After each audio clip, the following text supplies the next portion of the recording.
I'm Will from MBUK and I'm here to tell you all about tyre compounds. If you want to know the durability of your durometer or learn your compound from your casing, then you've come to the right place. For the next 10 minutes, I'm going to immerse you in rubber as we talk tyre tech.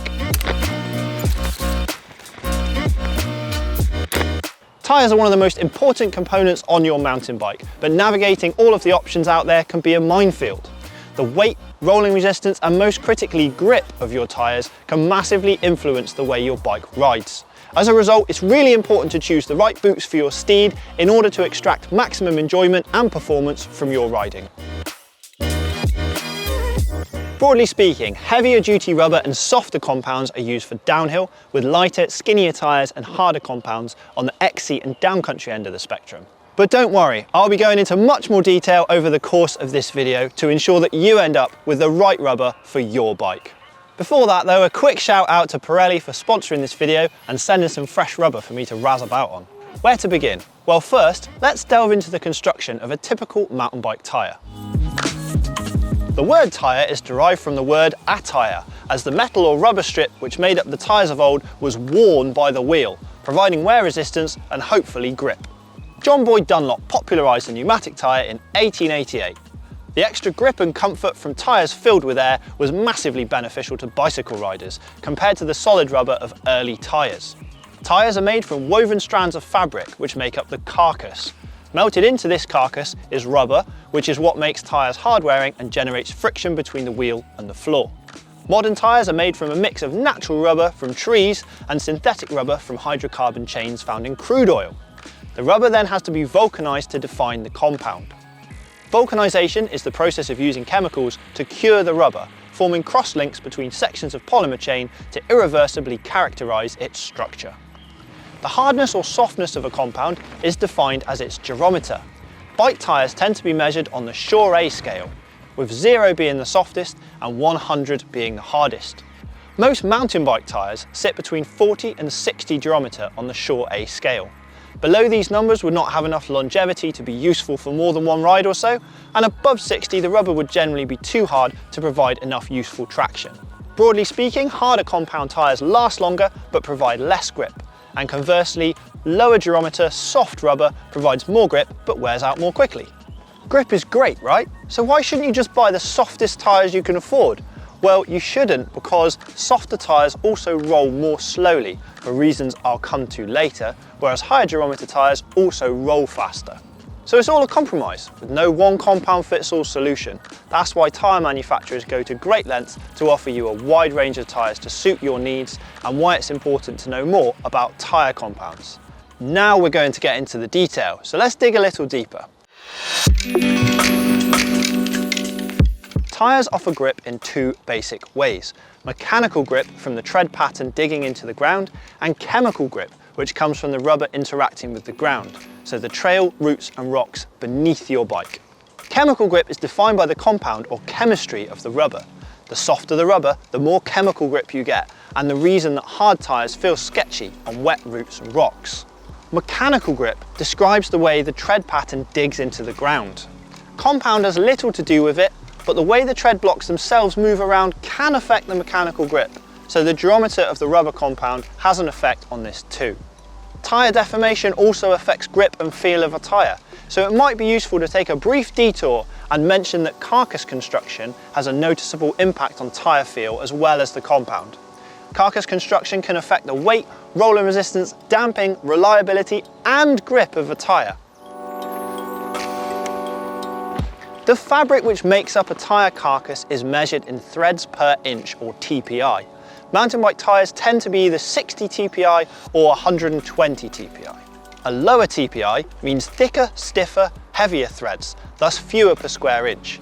This leads to more rubber used to fill the spaces between these larger, stiffer threads, meaning that it takes more energy to deform the carcass and less traction over rough terrain. A higher TPI means thinner threads, which create a lighter, more flexible tyre with thinner sidewalls.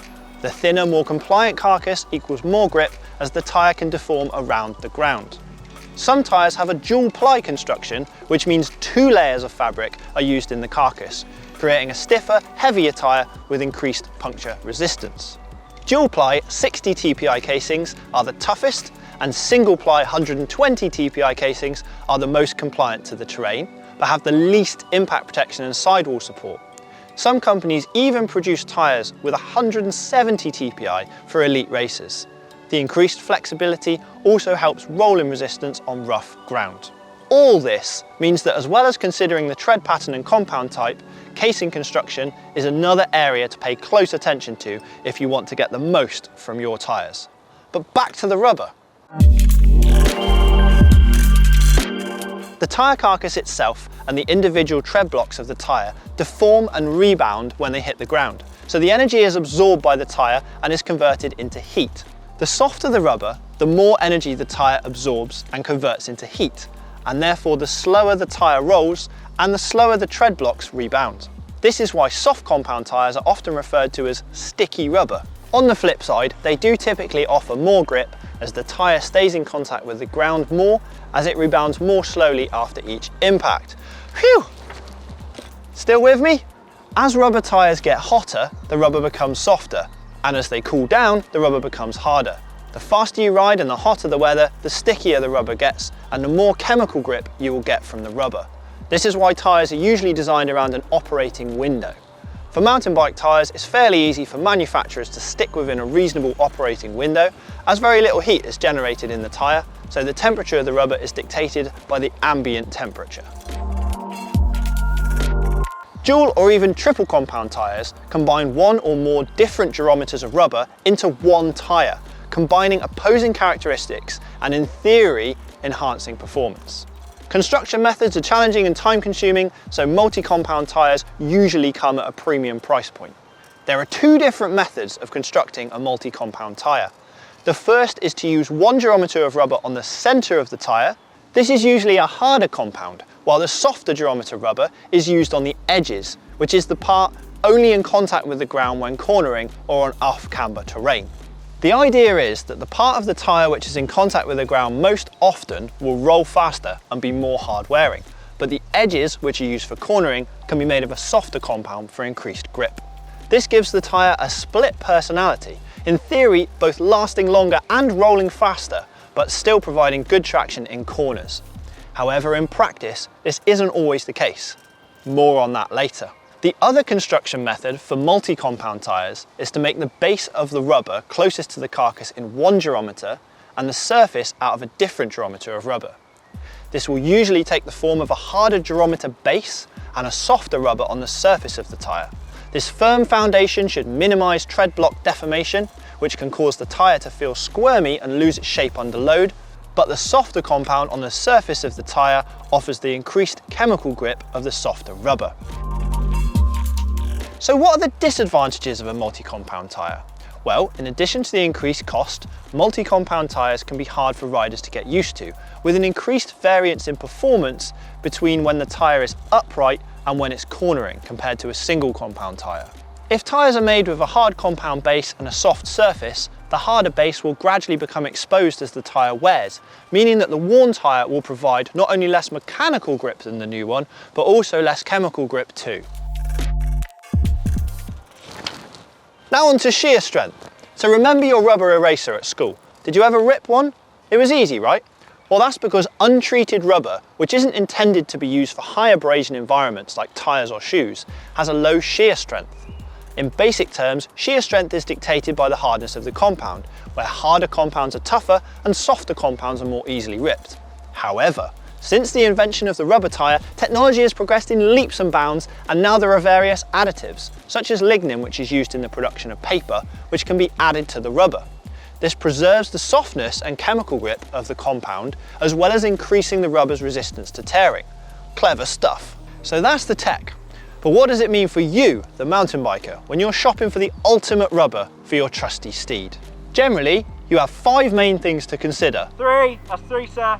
3 main things to consider: the type of riding you're doing, the terrain you're riding, and how much you have to spend.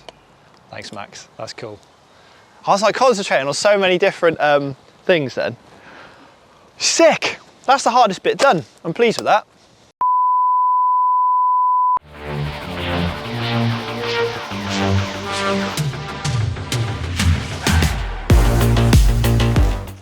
Let's talk about the type of riding you're going to do, whether that's downhill, enduro, trail or XC.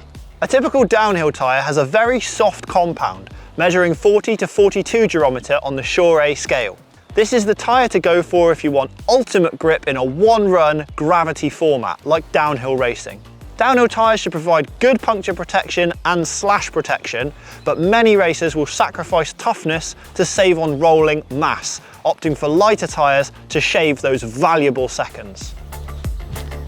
In the middle is the world of enduro racing. Riders must make tight transition times and save every watt for the timed stages, so choosing a fast rolling tyre is important. However, on the time stages, many of which are ridden blind by riders with no knowledge of what's confronting them, grip is king. Enduro tyres must be all things to all riders, offering enough speed and plenty of grip, and that is a tall order.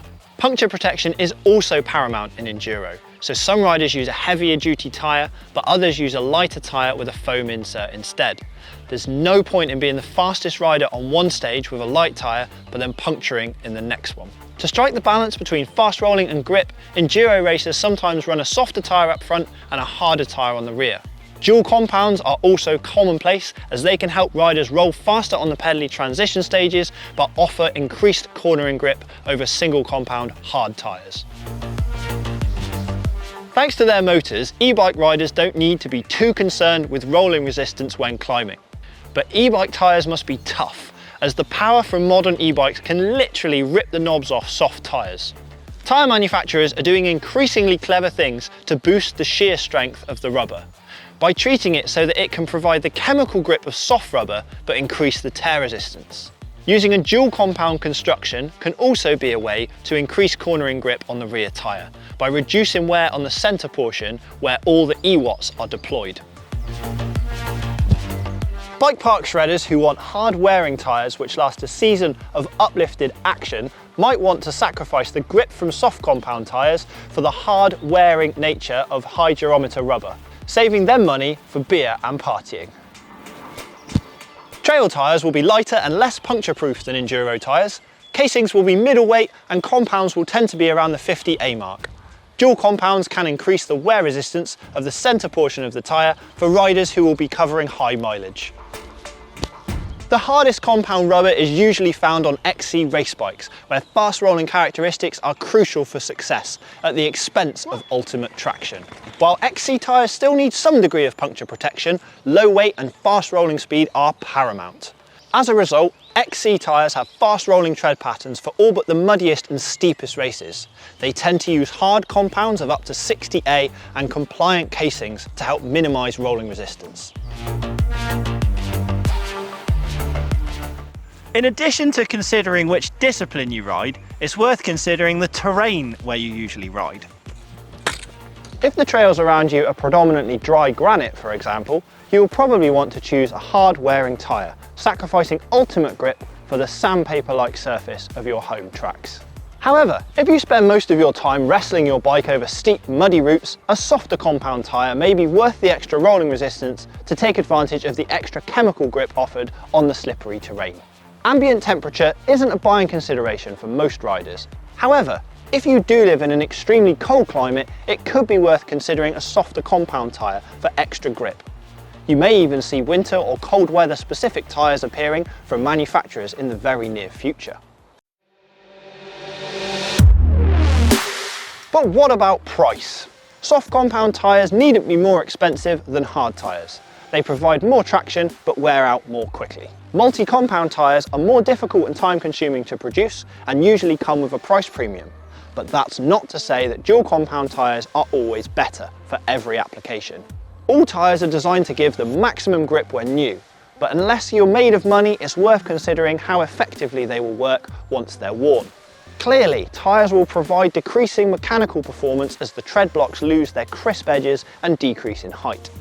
When considering multi-compound tyres, it's worth remembering that as the soft outer layer of rubber wears, it will expose the harder compound rubber beneath, reducing the chemical grip from the tyre compared to the softer layer that went before it.